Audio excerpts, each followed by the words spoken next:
ESPN recently released its post-free agency NBA power rankings. And I thought, you know what? Instead of just reading this, let's do a live reaction and get your thoughts on it while we're doing it.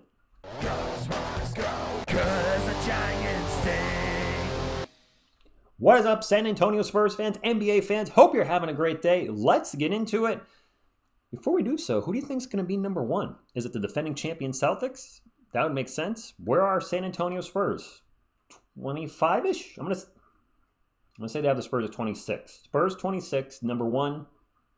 Gotta be Boston, right? I don't know. Curious where the Warriors and Lakers land at. The Grizzlies with Ja Morant coming back. All right. It should be no surprise. The Boston Celtics are number one. I mean, come on. Notable departures, none. Notable departures, none. Celtics number one, defending champions, rightfully so. The Oklahoma City Thunder are number two. They added Alex Caruso. They lost Josh Giddey. They did pick up Nikola Topic via the draft. However, I doubt he's going to play next season. Yeah, that makes sense. Timberwolves right there at 3. Okay, let's see if there's any surprises. Knicks at 4. Mavericks at 5. No, NBA Finals contender, or NBA Western Conference champion Dallas Mavericks, 5th. They added Klay Thompson, Najee Marshall, lost Josh Green, Tim Hardaway Jr., Derek Jones Jr. I'm surprised Dallas is down to 5. They were in the NBA Finals last season. Okay.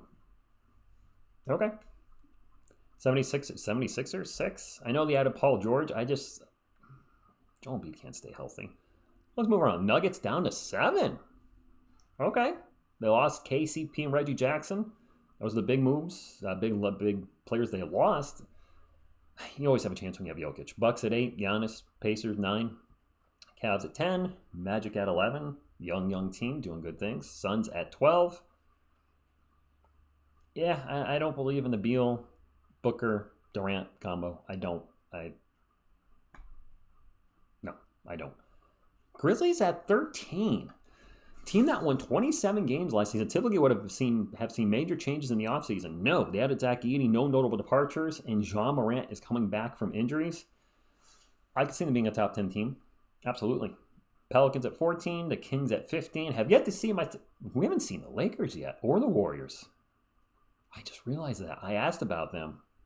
I mean, the Lakers have been, a 7 through 10 seed? As finishing wise for like the last 4 years. So I think they've been a little overrated, and LeBron just getting older and older, and they have no money to add to that team. The Warriors lost Klay Thompson. Steph's not getting it early. We're seeing a lot of the torches being passed right now. Okay, Kings at 15. They're the Golden State Warriors finally. Okay, and the Lakers are coming up. I see them at 17. Notable additions: Buddy Hield, Kyle Anderson, Slomo, and DeAnthony Melton. They lost Klay Thompson, Chris Paul, and Dario Saric. It says it right here. I was just about to say it. It's an end of an era. I think the window for the Warriors is they need something more than what they picked up. The Warriors will probably be in that 7 to 10 range, in my humble opinion. I don't think they're not a championship team. Speaking of not championship teams, the Los Angeles Lakers. Notable additions: J.J. Redick as head coach. Dalton Connect, which was a great draft pick where they got him, was it 16 or 17? And Bronny James. Notable addition, huh? Yeah, I'm sure he's going to see a lot of, actually probably is going to get some playing time. Notable departure, Darvin Ham. I don't think that's notable. I think that's probably a good thing for them. And Taurean Prince. It's the same team for the most part. LeBron's going to be 40 in his 22nd season. 7 through 10 in the Western Conference. Clippers at 18. Oh, Kawhi. The Heat at 19. The Rockets. This is a team to keep an eye on. Reed Shepherd is looking legit. They're a young team. They're an up-and-coming team. Keep an eye on the Rockets. Where are our Spurs? The Atlanta Hawks. All right, we're going to stop here for a second for the Spurs audience because the Hawks become a lottery team. The Spurs will have their unprotected lottery pick. Now, fate being what it is, the Hawks got the first, the Hawks are the first overall pick this year. The Spurs would have certainly liked that next year. So keep an eye on the Atlanta Hawks if you're a Spurs fan. Utah Jazz at 23. I said, 26 for the Spurs? We get the Raptors at 24. The Bulls at 25. You have the Hornets ahead of us? The Hornets? Really?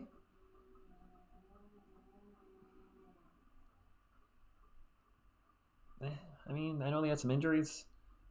Still, that means we're bottom 4. Yeah, the Blazers ahead of us? Oh, come on. The Blazers are 27th, and I just saw a peek that we're not. They have us in the. They must have us 29th then. The Blazers at 27. Added Don McClingan. Great move. Lost Malcolm Brogdon. Also Denny Avdija. The Pistons at. This is insulting. The Pistons have been the worst team in the NBA the last 2 years. And it's still screwing up getting, the number one. They keep on picking up. I'm at a loss for words. They have the Spurs at 29 then. There's no way they have it. No way the Wizards are ahead of us. This cannot be possible.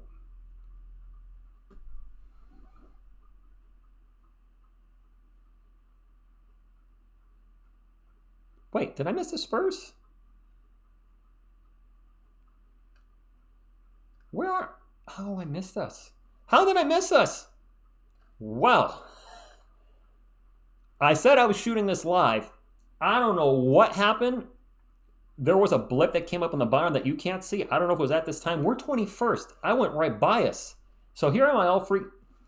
I could redo this video and it wouldn't be real. So I don't know how I missed the Spurs at 21. I was talking about the Rockets. And I must have did one of these. There's a thing you can't... Actually, I'm going to show it right now. I'm going to move the screen so I can defend myself a little bit. There's a thing on the bottom here popping up by ESPN, and it popped up halfway through the video, and I wonder if it blocked the Spurs. So when I just did a quick scroll, I went right to the Hawks at 22. All right, the Spurs at 21. Let's go ahead and talk about our San Antonio Spurs. Notable additions, Chris Paul, Harrison Barnes, Stephon Castle, notable departure, Devontae Graham. What's next for San Antonio after the team added 30-year-old Chris Paul and 32-year-old Harrison Barnes to the youngest team in the league? It's still a patient approach.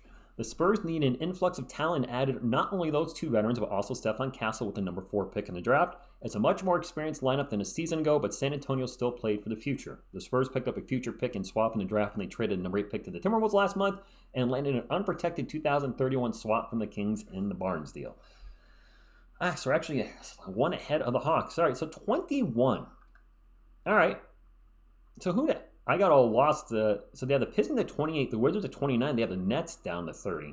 This is where I was losing my brain because I thought for sure they had the Spurs below the Pistons, and I was like, how with Wemby, how? All right, 21st. So that puts us kind of where we've been talking about on the channel, fringe play-in. I think we're going to compete for the play-in, but the Western Conference is stacked, and I wouldn't be shocked if we're on the outside looking in, hovering somewhere between 35 and 40 wins. As far as the teams near the top, do the Celtics have a chance of repeating? Bringing everybody back. Absolutely. They just took it to the Mavs in the finals, and I don't see why the Celtics couldn't repeat. As far as our Spurs, our trajectory, fringe play-in this season, we're probably going to get a really good pick in next year's draft, maybe 2 good picks. And if Stephon Castle develops the way we think he's going to, next year I think we're going to be more in the, I'll say 4th to 8th seed range, and then the following year we should be one of the best teams in the Western Conference if things pan out the way we hope they do.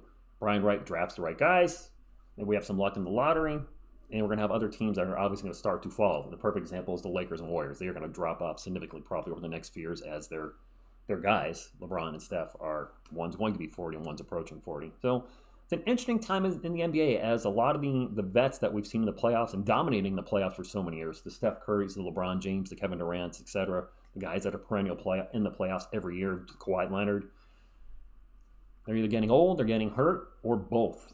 And we're seeing the torch getting passed to players like Luka, to Jokic, and soon enough, Wemby. Drop a comment down below. Your thoughts on the rankings? Your thoughts on my screw-up? How did I go right by the Spurs? Hey, I always try to be 100% with you guys. I'm not going to redo a reaction video. If I screw up, I'm going to keep it in, and it is what it is, right? So drop a comment down below your thoughts on this. Hit the thumbs up to support the channel. And subscribe to become part of our awesome Spurs and Sports community. Hope you're having a great weekend. Thank you, and as always, go Spurs, go. Ready to get the game on. You know you miss it to Wemby.